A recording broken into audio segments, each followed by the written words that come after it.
Okay, so introduction to a buare.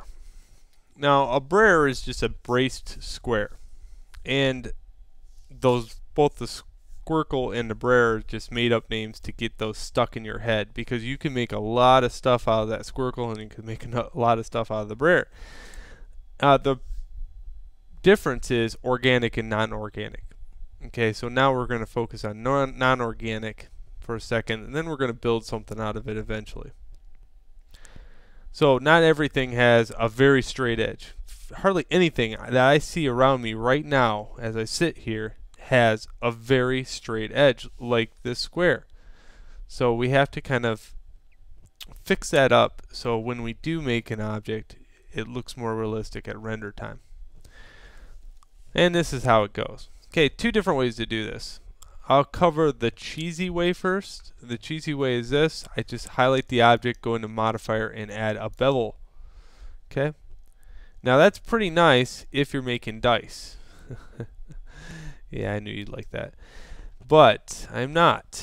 So let's show you another way to bevel out an object. So if you hit K on the keyboard in edit mode, you'll come across what you've been looking for all along, the loop cut. Okay, loop cut works like this.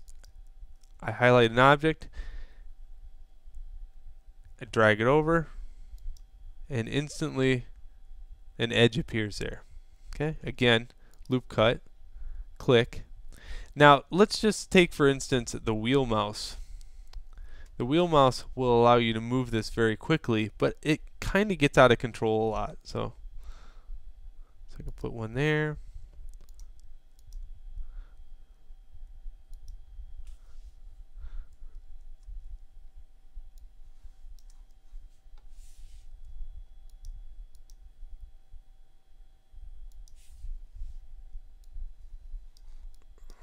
And what I want to do is brace all the sections on all sides.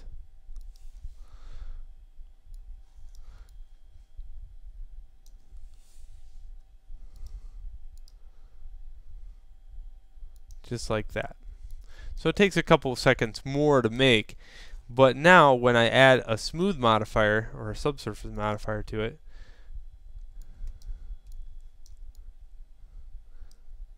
which I have to do in edit mode for a sec. Let me close this out. Let's go back into object mode now that I have that, and then add the modifier subsurface. You can see not much has changed. In fact, nothing at all has changed. But let's apply that and go back into edit mode. See? It has a slight rounded corner, and now I have more geometry to actually work with. So that comes in real handy. Let's kind of mix it up a little bit and show you where I'm going with this. So let's say, for instance, at the top of this square, I want some kind of organic looking bump. So E on the keyboard is extrude. Enter. S is the scale. Okay. 0.90. So let's say scale S. 0.90 is 90% in. So I can basically type everything that I want in here, or I can do it the GUI way, like this. Grab these faces, extrude, region, and then I can drag it up with the mouse. Okay, so if I wanted to mix it up with organic and non-organic, I'll take this for an example. Right now, if I went to smooth this whole thing out, the braced square will hold its shape, and then the organic will pop up on the top.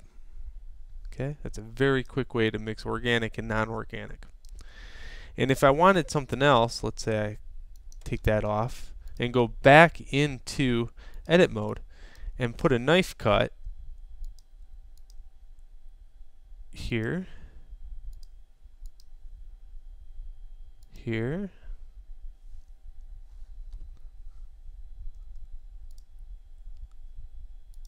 and here, if I just brace those rather than brace every corner, I will get a whole different look for this. Let's go back into object mode, add a modifier, subsurface.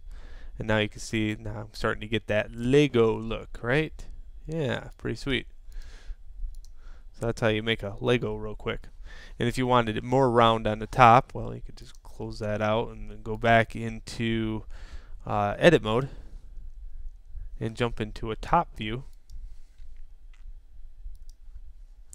and kind of look at it like this. Well, if I went into the vertices by doing a box select here, a box select here by holding shift, a box select here, and a box select here, and then scaled that in like so, then rotate it around. I have this, and now I can work on it so I can scale it in Z.